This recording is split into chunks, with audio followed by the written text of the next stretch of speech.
estuvimos hablando sobre el ciclo de vida analítico, algunas pautas y características del ecosistema que conforma hoy en día la LZ y SAS dentro de Bancolombia. El día de hoy vamos a recapitular un poco lo que es el ciclo de vida analítico y además vamos a estar conversando sobre lo que es la plataforma integral de analítica dentro de un negocio con tecnología Big Data. Recordemos un poco lo que es ese ciclo de vida analítico. ¿Sí?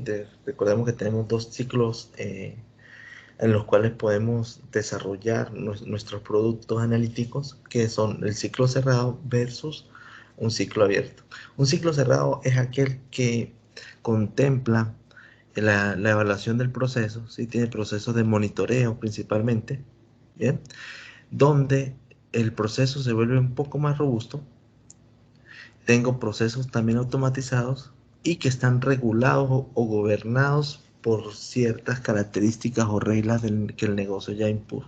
Bien, ese monitoreo me va a permitir a mí evolucionar el producto, que sea más dinámico, que los cambios se realicen de manera oportuna y de esta forma trabajar de una manera más iterativa lo que es el desarrollo y evolución de un producto analítico. ¿De qué va este producto, este concepto de ciclo cerrado? Bien, un concepto de ciclo cerrado, además, pues como el que bien presenta SAS o en su ciclo de vida analítico, nace o su epicentro, su núcleo principal es una pregunta. Esa pregunta se refiere al reto de negocio o oportunidad que tenemos dentro del negocio que queremos solucionar a través de modelos analíticos. Bien, esa pregunta debe estar bien formulada, tiene que estar bien delimitada y además deben ir acompañadas de datos. Bien, esos datos pueden ser que existan o no, o que sean internos o externos también al mismo tiempo. ¿Vale?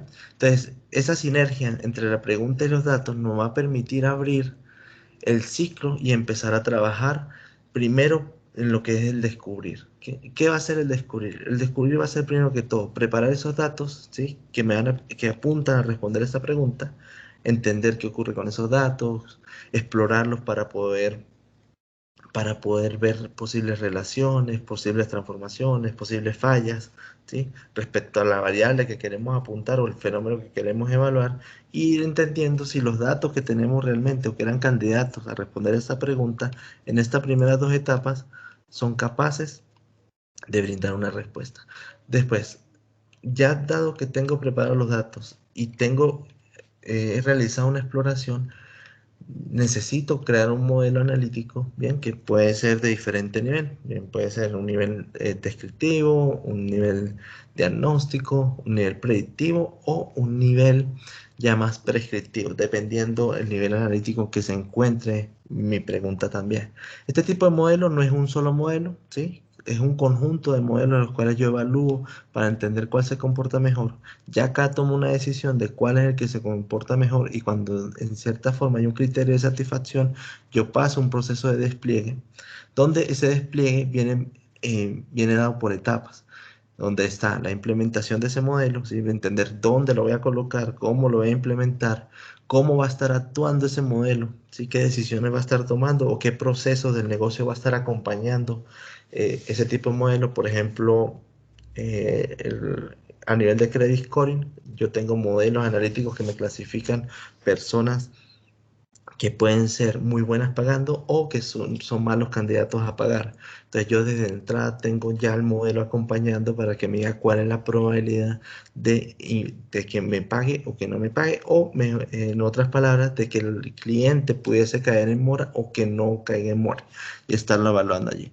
Sin embargo, yo debo tener también una capa de evaluación de esos modelos porque a lo largo del tiempo, cada vez que va pasando el tiempo, los fenómenos también se van dinamizando y van evolucionando o mutando en cierta forma, por lo cual recae en una recalibración del modelo o que el modelo poco a poco va perdiendo su poder predictivo. Cuando un modelo ya pierde cierto poder predictivo, yo debo regresar nuevamente a entender si hay nuevas preguntas complementarias o sustitutivas respecto a la principal, ver qué nuevos datos tengo, volver a prepararlos, volver a explorar, volver a tener unos nuevos candidatos de modelos que pueden ser los mismos que tuve al inicio o pueden ser incluso un poco más extensos o un poco más chicos dependiendo de, de que vaya entendiendo a nivel del fenómeno, y otra vez vuelve el ciclo cuando empiezo a conseguir el mejor modelo, lo implemento, lo veo cómo actúa, lo vuelvo a evaluar,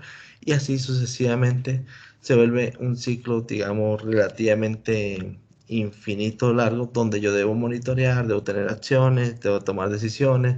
La idea es que este despliegue sea lo más consistente posible también, que sea automatizado, que el monitoreo ya vaya más hacia cuando se está descalibrando el modelo y no tenga que venir a hacer cambios directamente sobre los flujos de trabajo o los pipelines que van alimentando el modelo, ¿vale?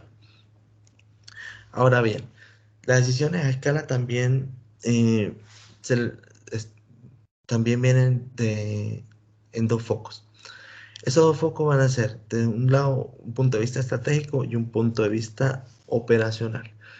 Entonces, en este slide, lo que vamos a entender es cómo yo paso de la estrategia a la acción, que esa es la tendencia que está marcando la pauta. Las estrategias como tal son aquellos objetivos a los cuales les quiere apuntar el negocio, son los diferentes métodos o reglas que el negocio está estableciendo, ¿sí? Que son las estrategias propiamente dichas, para poder alcanzarlo. Ya a nivel operacional también se toman decisiones, ¿sí? Pero este nivel operacional se refiere al- a las decisiones que se toman para que esa estrategia, digamos, comercial o del negocio se vuelva una realidad y que garanticen que la organización funcione de la manera más efectiva posible. Entendamos un poco esa estrategia. Supongamos que a nivel estratégico queremos tener un mejor posicionamiento global, queremos tener mejores crecimientos o participación en el mercado, queremos mejorar a nivel de precios, ser más competitivos o a nivel de tasas de interés y ser mucho más rentables que la competencia, ¿vale? Digamos que esa estrategia de precio, estrategia de mercado, lo que busca es tener un mejor share del mercado sin necesidad de sacrificar rentabilidad. Posicionar nuevos productos, ¿sí? Entendiendo la dinámica de las nuevas generaciones y quizás de las mismas ciudades, cómo va ocurriendo, va transando. Y yo necesito una capa operacional para poder traducir esto en una realidad. Esa capa operacional son las diferentes decisiones operativas que debo tomar en mi día a día dentro del negocio para la adecuación de cada una de las metas que transo, ¿sí? Por ejemplo, si yo doy créditos o estoy dando ofertas especiales o debo cumplir ciertas políticas, ¿sí? Por lo general tengo un riesgo implícito adquirido. Este riesgo implícito es que en transacciones financieras el fraude está a la orden del día, ¿sí? Digamos, entonces, nuestro negocio lo que queremos es que si bien el fraude puede ocurrir y yo lo detecto después que ocurrió, la idea es que no seamos tan reactivos, sino que nos volvamos más preventivos. Esta prevención debe venir acompañada también de tecnologías y modelos analíticos que me permitan adelantarme a posibles patrones de fraude, y digamos que también debo adaptarme a las diferentes dinámicas que el fraude va presentando a lo largo del tiempo, porque como bien sabemos, el fraude es dinámico y también muta constantemente en diferentes capas o en diferentes presentaciones, dependiendo la unidad de negocio en la cual esté evaluando. Ahora, ¿cómo logramos eso? Por un lado, pues tenemos que poner analítica en acción, que es la parte de los modelos.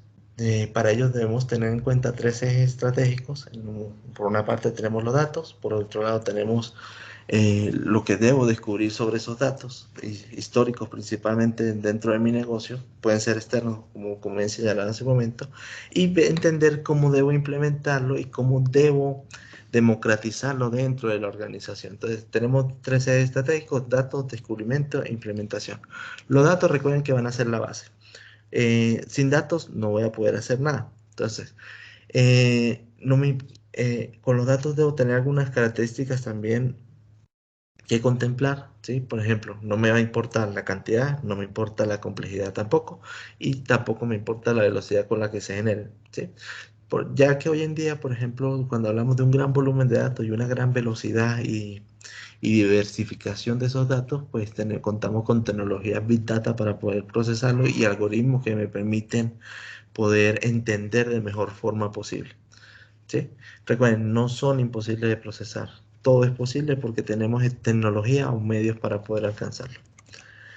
Ya en la siguiente capa empezamos a hablar de qué vamos a hacer con los datos. Entonces necesitamos descubrir. Si bien yo te llevo algunas premisas o ideas de entrada, yo necesito empezar a descubrir qué es lo que está ocurriendo dentro de mis datos, porque posiblemente hay patrones ocultos que no soy capaz de detectar viendo de una única variable o a un nivel unidimensional. Necesito tener una visión 360 multidimensional para entender realmente qué es lo que está ocurriendo allí. Entonces, los datos como materia prima me van a permitir entender qué es lo que está ocurriendo allí, pero para ello necesito también cierta creatividad porque los métodos tradicionales no siempre funcionan y necesito generar nuevos conocimientos o nuevos algoritmos de búsqueda para entender qué es lo que ocurre allí, ¿sí? Entonces las nuevas ideas o las nuevas propuestas van a ser bienvenidas siempre. También la generación de prototipos. Yo no puedo generar un modelo completo para todo lo demás sin antes crear un modelo, una versión reducida, ¿sí? Una versión de laboratorio que realmente sea capaz de capturar dentro de ese laboratorio, dentro de esa versión reducida, el fenómeno que estoy buscando. Por eso también es importante hablar de muestreos, hablar de diferentes metodologías que me permitan inferir desde un producto muy pequeño a generalizarlo hacia un producto mucho más grande. Ya para operacionalizar estos resultados, pues viene la parte de la implementación. Ya entendimos cuáles eran los datos como insumo, cómo íbamos a descubrir patrones, después viene la implementación. Esta implementación realmente ya se traduce en productos terminados, ya no estamos hablando de un prototipo, sino de un producto que se escaló y se puso en producción, donde tenemos gobierno de la información que viene regida desde la organización y que está listo para toda la empresa. Repito, prototipo es solamente un laboratorio o algo inicial, puede ser dentro de nuestra unidad de negocio antes de generalizarse para toda la empresa. Ya la implementación o la productivización del modelo es que lo vamos a disponibilizar para casi toda la empresa o todas las áreas que realmente lo requieran.